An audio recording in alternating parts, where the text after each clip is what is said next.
So there's a person in my life that I have great affection for, and it isn't reciprocated. And that drives me a little nuts. Yeah. But then there's the part of me that knows that's not my business. That he's going to do what he's going to do, and I don't have any control over it. Yeah. But I still find myself wrapped up in the almost tantruming stage of like, damn it, why not? kind of a thing. And I know it doesn't feel good, and I know what that means, that it doesn't feel good, yet I still find myself in that sort of uncalibrated loop of despair. Well, we're going to start in a broad place, and that won't surprise you because we always do. But we want to take this opportunity. We'll help you with this specifically, of course, but we want to take this opportunity to help you all to understand that you proceed under a flawed premise, usually, that does not serve you and never ever will. And that flawed premise is that it matters to me what you think about me. And it also seems to you that if I think this toward you, then you should think likewise toward me. Oh, that's tricky, because what anyone feels or perceives in any moment in time is way more about what they've been doing and what they've brought their vibration to than anything that has to do with you in this moment. So we want you to consider this just as a really good basis, not just for this question, but for this day. And then we'll go back and walk through this. Think about law of attraction, the law of attraction, and how it manages everything.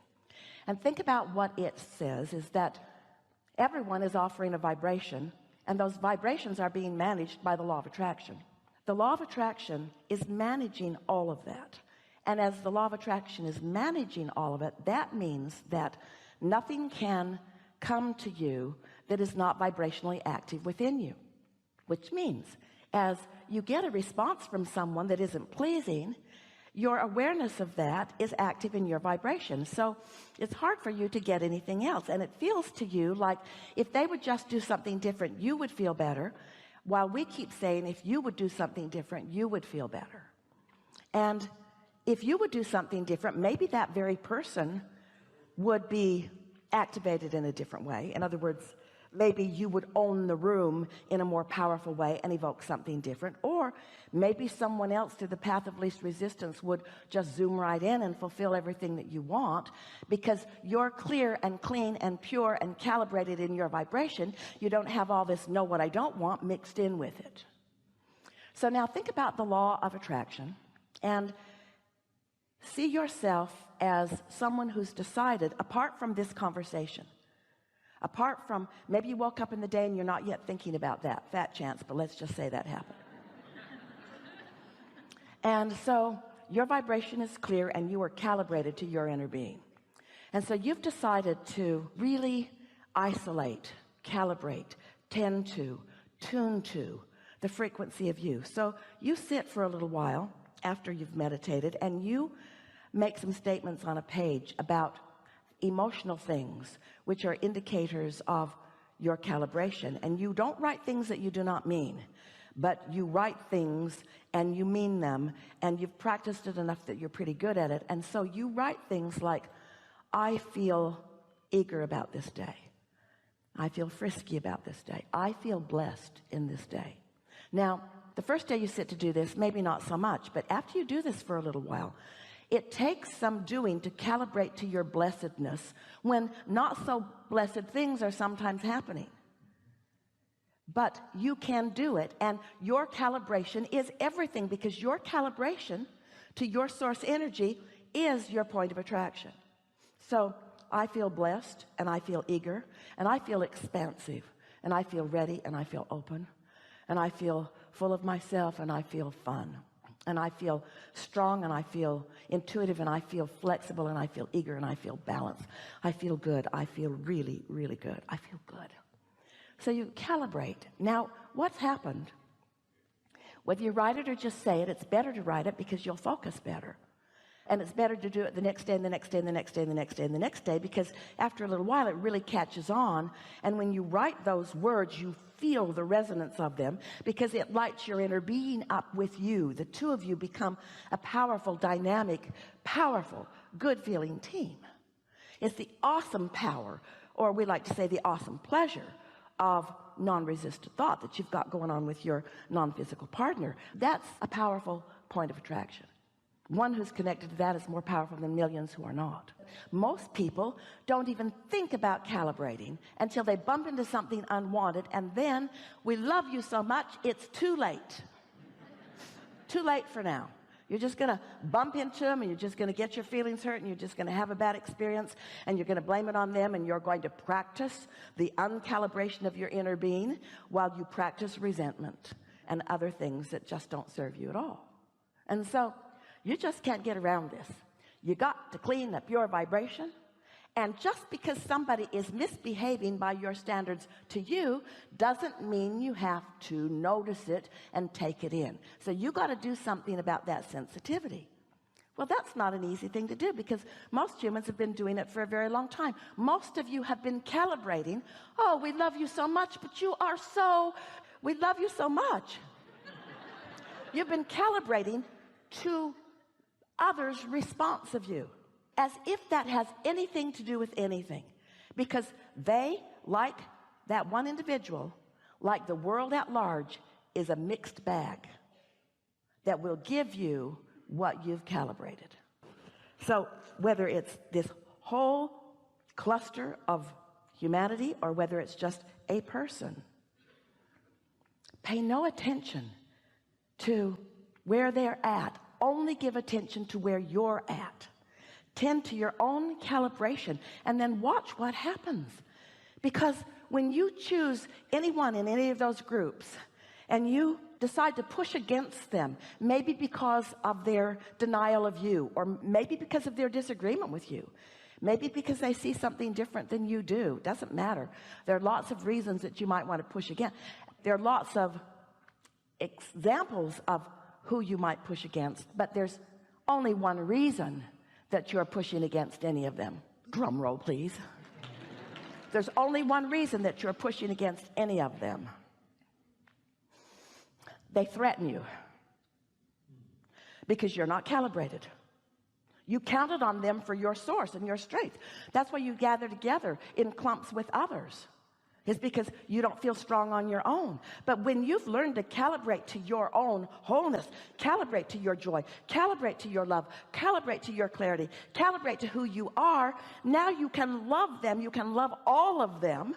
They don't threaten you. Some of them call you. Some of them entertain you. Some of them wrap their arms around you and love you, but it is not important to you what they do. You free them to their own creation while you tend to yours. You see, in the beginning, it's easier to change the subject altogether, but that's easier said than done because something about this person is active in lots of ways with what matters to you. And we want to say to you, the calibration between the two of you is not that far off. It's just that he doesn't like you. That's not what it is. That's not what it is. It's that things that he doesn't like about himself are the same things that you don't like about yourself, and they're active in both of you, and they are acting as aversion points. Good to know. Even in your dislike of each other, law of attraction is working. You see? And so it's easier said than done, but we would encourage you to always just step back to the basis of what you know and decide that you're going to calibrate. Esther had an experience in the last few days that just knocked her over because what someone thought wasn't what she thought, and it was about her. And how could that possibly be? How could that possibly be? How could you not think the same thing that I think about me? How could you not? How could you not? The first reaction when something like that happens is sadness, then some anger, then some resentment, Just gets worse and worse. You can die over it. Right? Self-blame is kind of my path that I take, and I don't like it. You can deprive yourself of life force itself over that. After a little while, though, because you know what you know, and you felt how you felt, and you know who you really are, then you ask yourself the question. So Esther sat to write her segment intending. That's where she calibrates. And she just asked herself the question because she felt resentful and she felt picked on. Most of all, she felt misunderstood. And then she thought, wait a minute. Just wait a minute. Really? I've been calibrating for months in my book. Look at my world. I'm going to let that be the basis of this stupid stuff? And so then she just asked herself right out loud, Esther, which do you feel more, resentment or blessed? No contest. B-L-E-S-S-E-D, exclamation point, exclamation point, exclamation point, underline, underline, underline, circle, circle, circle, circle, circle, circle, circle. Which do you feel more, resentment or love? Oh, these are easy questions. Love. Who am I? How do I feel? What do I choose to feel? What do I calibrate to? Really? Am I going to calibrate to who I am or to who somebody who doesn't know who I am thinks I am? You got that choice all day, every day. All day, every day. All day, every day. All day, every day.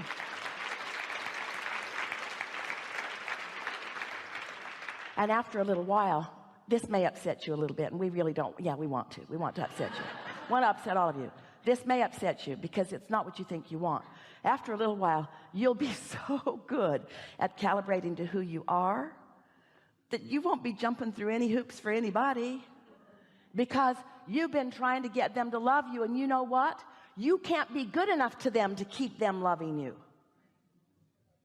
You can't do enough to keep them loving you because they got to be tuned to love before they can love you. Can you control that? And does it have anything to do with you? It doesn't have anything to do with me. Oh, what a relief. What a relief. It doesn't have anything to do with me. So now I can just tune in and love them. How clean is that? How frisky is that? How good feeling is that? How brilliant is that? How easy is that? Well, sometimes not as easy as I'd like it to be, though.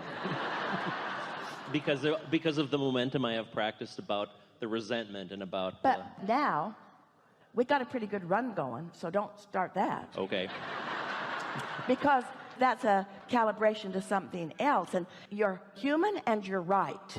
That's real, too. But it's like there's good stuff on the buffet, and there's stuff that tastes terrible on the buffet. Your choice. Your choice, and a lot of you eat the stuff that doesn't taste good because you want to be humble and sacrificial and obedient. And eventually that leads you straight to the cellar of resentment. So just be nice to yourself. You're nice to yourself in many ways. Just don't let your misunderstanding of their misunderstanding mess this up. It's all a misunderstanding. It's all a misunderstanding. That's what you keep doing. You let other people who it's not their job to understand you, and they couldn't if they wanted to because you're complex.